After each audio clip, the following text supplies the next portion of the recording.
삼위일체 하나님을 우리는 믿습니다. 우주 만물의 창조주이신 아버지 하나님과 하나님께서 이 땅에 사람의 몸으로 오셔서 우리의 모든 죄악을 대신 갚으시기 위하여 십자가에 우리 대신 죽으신 예수 그리스도의 아들의 사랑하심과 또한 하늘로 가신 예수 그리스도의 또 다른 하나님이신 성령 하나님이 지금 우리 안에, 우리 영혼과 믿음 안에, 우리 예배 후에 영원히 우리 곁에 동행하시며 우리의 능력이 되시며 또한 우리의 위로자가 되시며 우리의 힘이 되시는 성령 하나님이 지금 끝까지 우리와 함께 하십니다. 하나님이 왜 굳이 창조주 하나님 한 모습으로만 계셔도 충분하실 텐데 왜 그렇게 세 가지의 모습으로 이 땅에 우리 오시고 또 영원히 우리 영혼 안에 계시는 그런 삼위일체 하나님으로 굳이 그렇게 나타나시며 우리와 함께 하실까요? 그것은 결국 끝까지 우리를 사랑하는 어떤 방법이라도 다 동원하셔서 우리를 기필코 구원하시겠다는 하나님의 은총 때문입니다. 조금은 더 구체적으로 비유를 들어봅니다. 여러분, 우리가 성숙할 때까지 어린 시절에 우선 아버지의 무섭고 엄한 교육을 받죠. 때로는 무서운 회초리로 종아리를 맞으며 무서운 아버지의 그런 교육과 훈계와 또는 아버지의 다스림으로 그렇게 우리는 때로는 잘못할 때마다 무서운 아버지의 회초리를 맞으며 그렇게 올바로 자라도록 아버지의 교육을 받습니다. 그러나 여러분, 또 어머니는 끝없이 일반적으로 때로는 눈물로 호소하며 애원하며 그리고 자식을 위해서라면 기꺼이 죽을 수 있는 그런 희생의 사랑으로, 그런 어머니 같은 사랑으로 우리에게 때로는 어머니가 오히려 눈물로 애원하며 그렇게 살면 안 된다라고, 그리고 오히려 우리를 위해서라면 무엇이든 다 희생하시는 그런 눈물과 희생, 애원하시는 그 사랑으로 우리를 이끌어 주십니다. 또 말씀드린 대로 큰형님처럼 늘 내 편이 되어 주시고 어려운 일 있을 때 앞장서서 형님, 큰형님처럼 그렇게 늘 위로해 주시고 때로는 부모님들에게 혼날 때 형님이 맛있는 것, 맛난 것 사주면서 네가 최고다라고 격려해 주시는 그런 위로의 격려를 받고, 그렇게 우리는 때로는 엄한 회초리에 맞으며 때로는 간곡한 어머니의 눈물과 때로는 맛있는 빵을 사주며 격려해 주고 용기를 주는 이런 모습으로 우리가 성숙하면서 어른이 된다라고 하는 것입니다. 비유를 드렸습니다만 하나님이 그렇게 우리를 할 수 있는 모든 방법으로 창조주 하나님 아버지의 엄격한 심판과 율법과 그리고 하나님의 법대로 우리를 구원할 수 없다는 사실을 깨닫고 그 다음에는 눈물로 애원하시며 내가 너희를 위하여 십자가에 너희들 대신 죽을 만큼 사랑하겠다는 말씀으로 십자가에 그렇게 못 박혀 죽으시며 우리 대신 죽기까지 사랑하시는 하나님의 그 간절한 애원과 눈물, 희생, 그리고 거기서 끝나는 것이 아니라 영원히 너희 안에 내가 같이 있으면서 하나님 뜻을 알려주고 너희들에게 능력이 되어줄 것이고 너희들의 믿음대로 이루어줄 것이고 너희들의 보호자가 될 것이고 너희들의 위로자가 되는 성령 하나님으로, 또 다른 보혜사 성령 하나님으로 영원히 우리와 같이 계신다라고 하는 것입니다. 이것을 아주 쉬운 말로 설명한다면 이렇습니다. 얘들아, 나는 너희들을 결단코 포기하는 일은 없다. 내가 무슨 방법을 동원하든 때로는 회초리로 안 되면 내가 너희들에게 눈물로 애원하고 너희들을 위해 내가 대신 죽을 만큼 대신 죽는 일이 있더라도, 그리고 너희들은 나를 떠날지 모르지만 나는 너희와 영원히 같이 있기 위하여 하나님의 영이신 성령 하나님으로 너희들과 영원히 언제까지 구원받는 그날까지 너희들을 포기하는 법은 없다. 착각하지 말고 꿈에서 깨어나라. 어떤 일이 있어도 너희들이 믿음 있고 없고 상관없이 나는 어떤 방법을 동원해서라도 너희들을 포기하거나 버리는 법은 없다. 그런 생각은 아예 갖지도 마라. 하나님께서 그렇게까지 우리를 사랑하신다라고 하는 것입니다. 어디까지요? 우리가 구원을 이루는 그날까지. 여러분 꿈 깨시기 바랍니다. 하나님이 우리를 포기하시는 법은 있을 수 없습니다. 삼위일체 하나님의 모습으로까지 그렇게 우리를 사랑하신다는 것입니다. 성경 66권 헤아릴 수 없는 많은 구절과 내용이 기록되어 있습니다. 창세기 1장 1절 태초에 하나님이 천지를 창조하시고, 요한계시록 마지막 아멘 주 예수여 오시옵소서, 거기까지 그 많은 구절과 문자를 한마디로 말한다면 뭘까요, 여러분? 하나님의 구원하심입니다. 하나님이 구원하시겠다는 이야기입니다.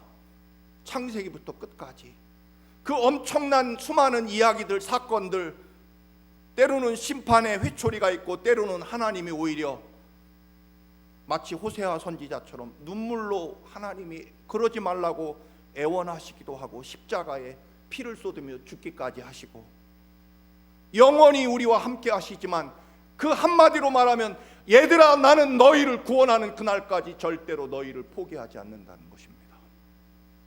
성경은 한마디로 말하면 하나님의 구원하심입니다.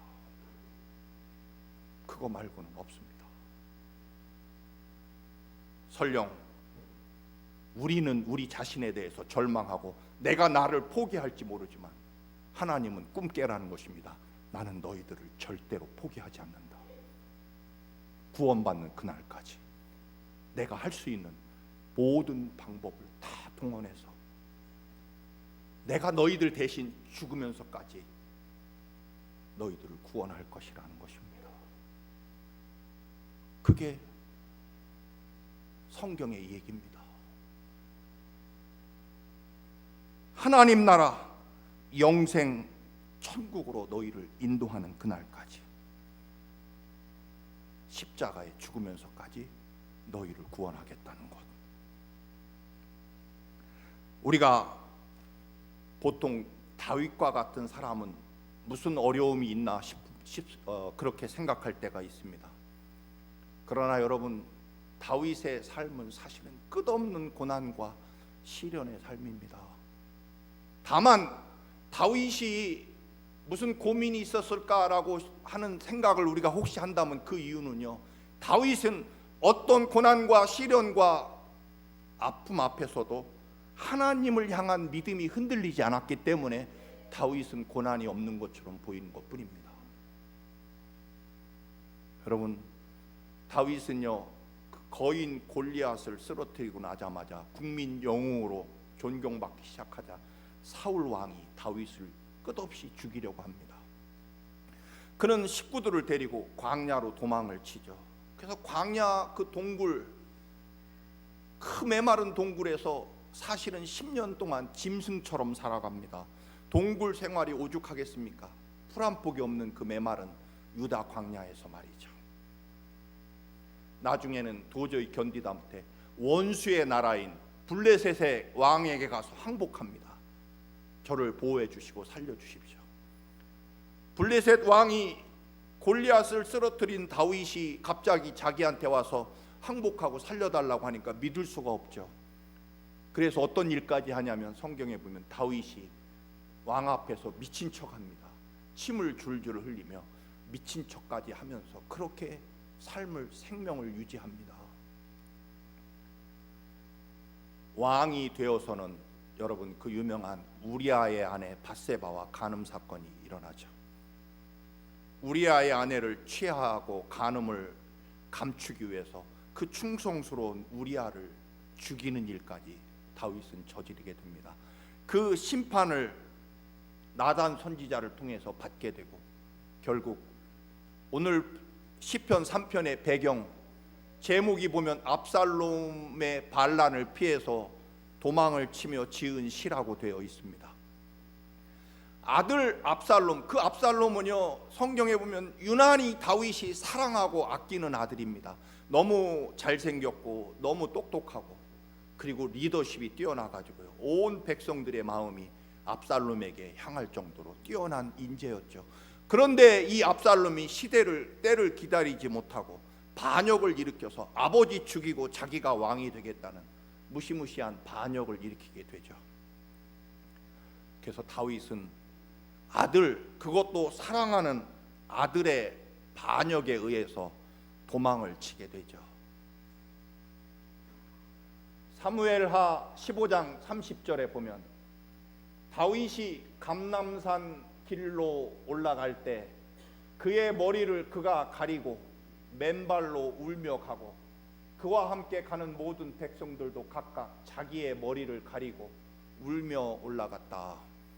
이 다윗 궁궐 뒤쪽 산이 감람산인데요, 아들이 갑자기 왕이 되겠다고 반역을 일으켜 성으로 쳐들어오니까 아버지 다윗 왕은 하는 수 없이 도망을 치는데 맨발로 도망을 칩니다.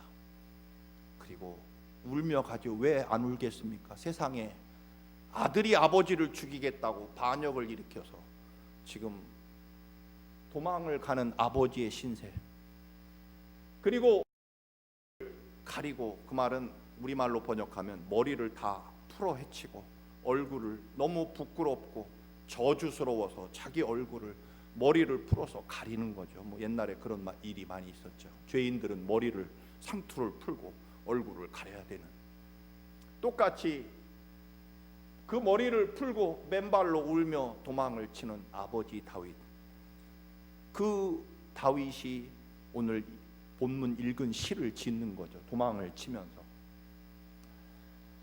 도망을 칠 때 어떤 일까지 일어납니까? 사울의 족속, 즉 전임 왕이었던 사울 왕의 친척이 다윗이 도망치는 길목을 지키고 있다 돌을 던지며 저주를 퍼붓습니다. 사울 족속의 모든 피를 여호와께서 네게로 돌리셨도다. 그를 이어서 네가 왕이 되었으나 여호와께서 나라를 네 아들 압살롬의 손에 넘기셨도다. 보라, 너는 피를 흘린 자이므로 화를 자초하였느니라. 제가 아주 쉽게 번역하면 너 그럴 줄 알았다, 내가 너 망할 줄 알았다, 꼴 좋다, 그런 얘기입니다. 내가 너 망하는 거 보고 죽으려고 지금까지 기다리고 있었다. 네가 사울 왕을 죽이고 그 아들 요나단을 죽이고 왕의 자리를 차지하더니 너도 그렇게 당할 줄 내가 알았다 하며 길목을 지키며 도망치는 다윗에게 돌멩이를 던지며 저주를 퍼붓는 거죠. 시므이라는 사울의 친척이 그렇게 그런 수모를 당하며 지금 도망을 치고 있습니다. 사무엘하 16장 11절, 다윗의 부하들이 아무리 우리가 도망치는 신세지만 저런 저주와 조롱을 받고 견딜 수 없습니다. 당장 우리가 가서 저 시므이라는 자를 죽이고 오겠습니다. 그러자 다윗이 뭐라고 말합니까?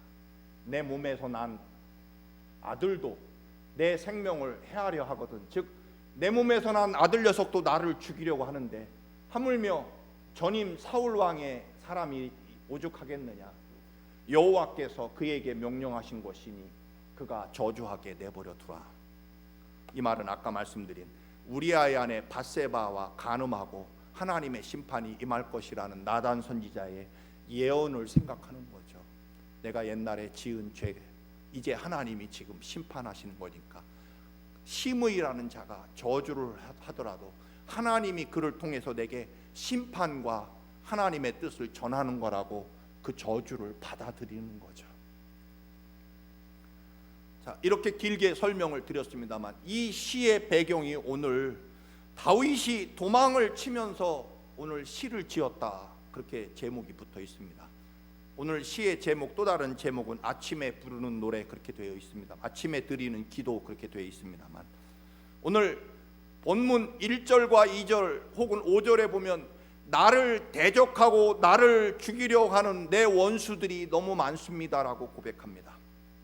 수많은 백성들이, 수많은 원수들이 나를 조롱하고 죽이려고 하고 있습니다라고 하나님 앞에 그렇게 고백을 합니다.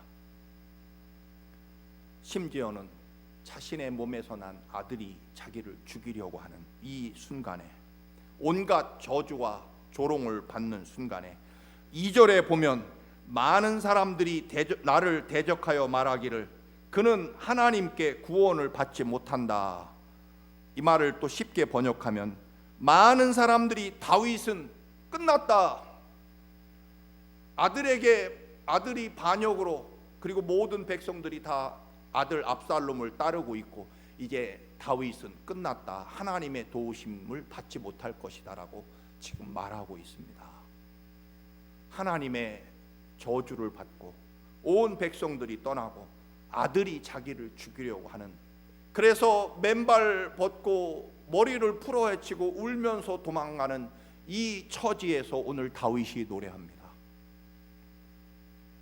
3절에 우리 3절 본문 3절 우리 같이 읽어볼까요? 시작.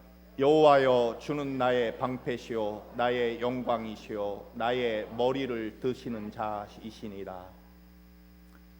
우리말 번역에는 사실은 안 나와 있는데, 생략돼 있는데 최근 번역에 나와 있습니다. 3절 맨 앞에 그러나라는 단어, 영어로 but, 그러나라는 단어가 있는데 우리말에 생략이 돼 있는데, 내 원수가 너무 많고 사람들이 나는 이제 끝난 사람이라, 하나님의 저주를 받고 끝난 사람, 아들의 반역을 받을 수밖에 없는 인생, 그렇게 사람들이 나를 저주하고 수없는 사람들이 나의 원수가 되어 있는 이 순간, 맨발로 울며 머리를 풀어헤치고 도망치는 이 순간, 아들에게 쫓겨 도망치는 이 순간입니다. 그러나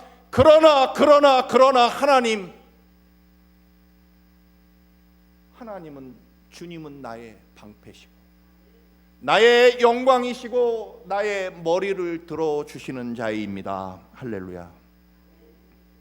4절 내가 나의 목소리로 여호와께 부르짖으니 그의 성산에서 응답하시는도다. 5절을 봅니다. 같이 읽을까요? 시작. 내가 누워 자고 깨었으니 여호와께서 나를 붙드심이로다. 아멘. 하나님이 나를 비방하고 사람들이 나를 대적하고 수많은 원수들이 나를 조롱하고 끝났다라고 하지만, 그러나 하나님 저는 상관없습니다. 왜냐하면 나의 구원은 하나님이시기 때문입니다. 주변의 환경이나 조건이나 사람이 아니라 하나님만 변함없으시면 나는 상관없다는 이야기입니다. 나를 사랑하시고 나를 구원하시는 하나님 여호와가 변함없으신데 내가 무슨 상관입니까? 그래서 나는 지금 비록 낮에는 울며 맨발로 도망치는 이 신세가 되어서 잠시 슬픔과 고통과 아픔으로 내 가슴이 무너졌지만, 그러나 이제 상관없습니다. 저는 어제와 같이 편안히 자고 내일 아침에 또 편안하게 눈을 뜰 것입니다. 왜냐하면 내 구원의 하나님은 변함없으시기 때문입니다. 여러분, 다윗의 상황은 바뀌었죠. 왕궁에서 한 제국의 위대한 왕으로 있다가 아들의 반역으로 맨발로 울며 도망치는 그런 도망자의 신세로 상황은 바뀌었습니다. 그런데 나의 구원자이신 하나님은 변하지 않았기 때문에 내 믿음과 고백도 바뀌지 않을 것이라는 것입니다. 그래서 다윗은 두려워하지 않는다는 것입니다. 하나님이 반드시 나의 구원이 되셔서 내 영광이 되시고, 그리고 내 머리를 다시 들게 해 주실 것입니다.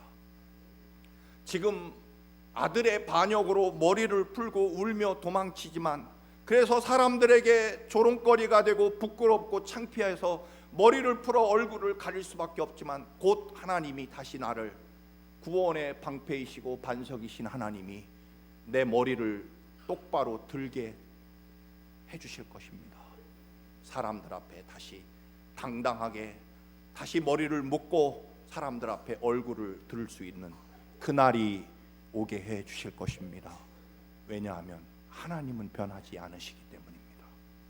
사랑하는 성도 여러분, 우리를 사랑하시는 하나님은 변하시지 않습니다. 언제까지요?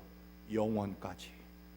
우리가 구원받는 그날까지 하나님은 하실 수 있는 모든 사랑으로 우리를 구원하시고 사랑하십니다. 믿으십니까 여러분? 그렇습니다. 상황이 바뀌는 게 아니고요, 사람이 바뀌는 게 아니고 내 믿음이 바뀌는 것뿐입니다. 하나님은 여전하십니다. 내 믿음이 사라지고 내 고백이 변하는 거죠. 여러분, 나를 넘어뜨리고 조롱하던 사람들이 바뀌고 맨발로 눈물을 흘리며 도망치는 환경이 바뀌었지만, 언제나 기억하시기 바랍니다. 절대로 이 사실을 놓치지 마시기 바랍니다. 하나님은 변하시지 않습니다. 구원의 하나님, 나의 구원의 하나님은 언제나 영원하시다라고 하는 것입니다. 우리도 대적이 많고 원수가 많고 조롱이 많습니다. 걱정 근심도 많습니다. 그러나 불안한 것은 내 믿음이 불안한 것이지, 하나님은 언제나 나의 영광이시며 방패이시며 구원자이십니다. 그래서 여러분의 믿음의 고백은 언제나 하나님이 변하시지 않으니 여러분의 믿음의 고백도 언제나 변하지 않기를 주님의 이름으로 축원합니다. 그래서 언제나 우리의 눈길은 환경이나 문제가 아니라 주님을 바라보는 거죠. 다윗이 그래서 노래할 수 있는 거죠. 지금 내 환경은 머리를 풀어헤치고 눈물을 흘리며 맨발로 아들에게 도망치는 신세지만, 다윗의 눈은 언제나 하나님께 있기 때문에, 오직 십자가를 바라보기 때문에 그의 고백은 한결같다는 것입니다. 어제 운전을 하다가 라디오 87.7에서 문득 나오는 소리를 들었습니다. 그 아나운서가 그런 얘기를 합니다. 여러분, 독사에 물리면 어떻게 하시겠습니까? 어떤 사람은 독사에 물리면 이 독사가 감히 나를 물다니 너를 가만두지 않겠다 하고 독사를 잡아서 내가 요절을 내겠다고 감히 나를 물다니 독사를 쫓아가기 시작하면 결과가 어떻게 될까요?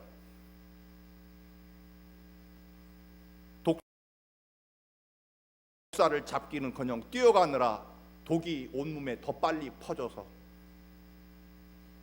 가다가 죽을 것이라는 것입니다. 독사에 물렸을 때에는 오직 한 가지 길밖에 없다는 것입니다.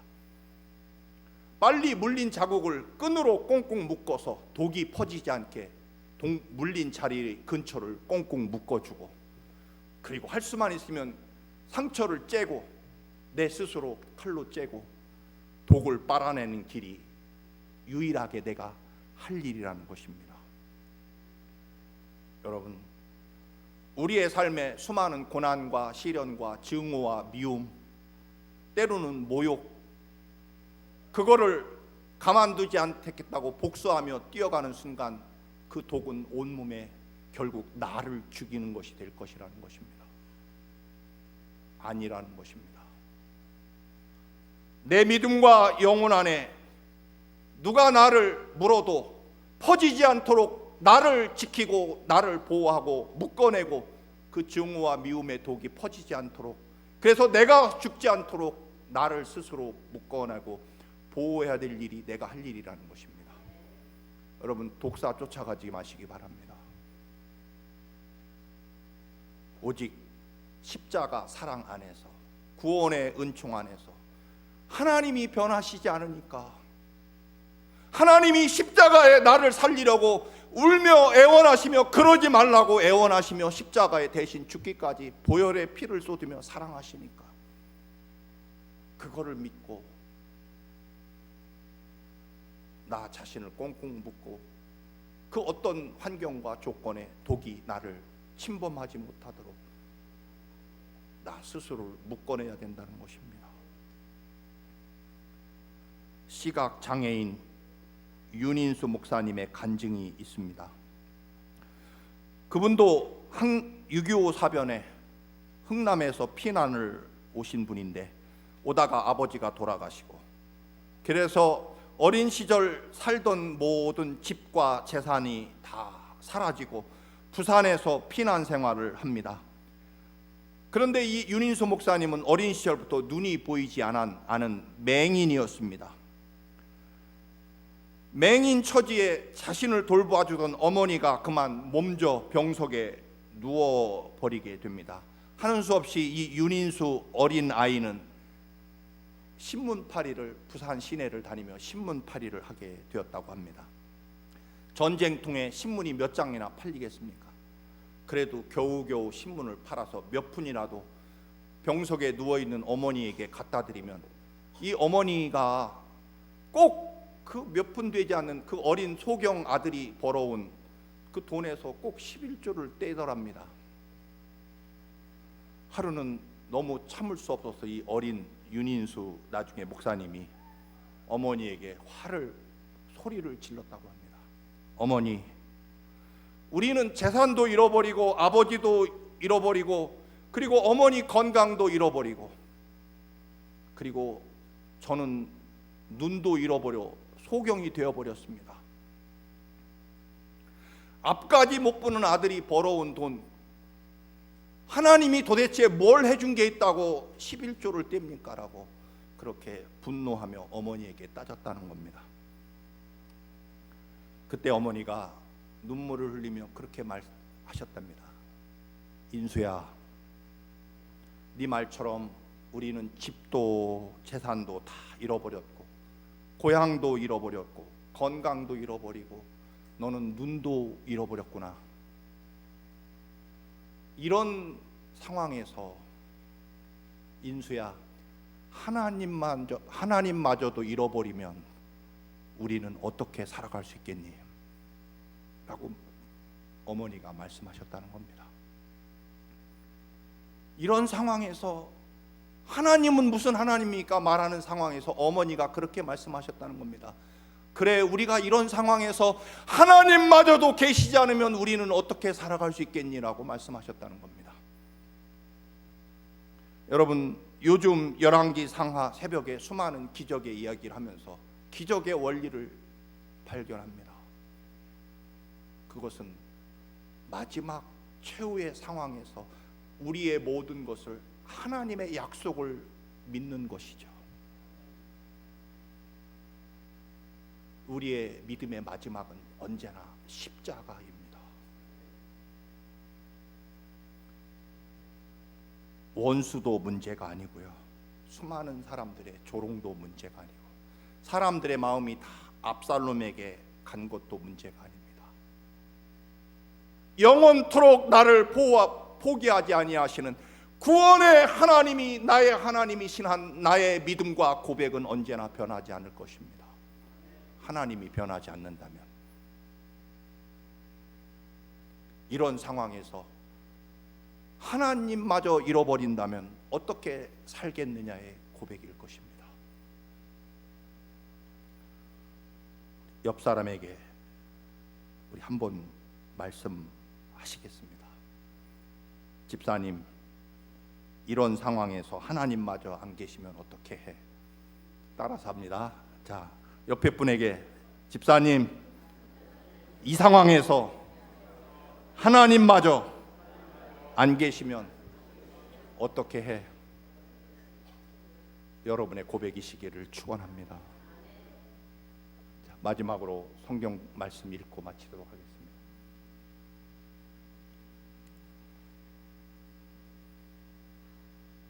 저의 3대 성경 구절입니다. 로마서 8장 28절 다 같이 읽습니다. 시작.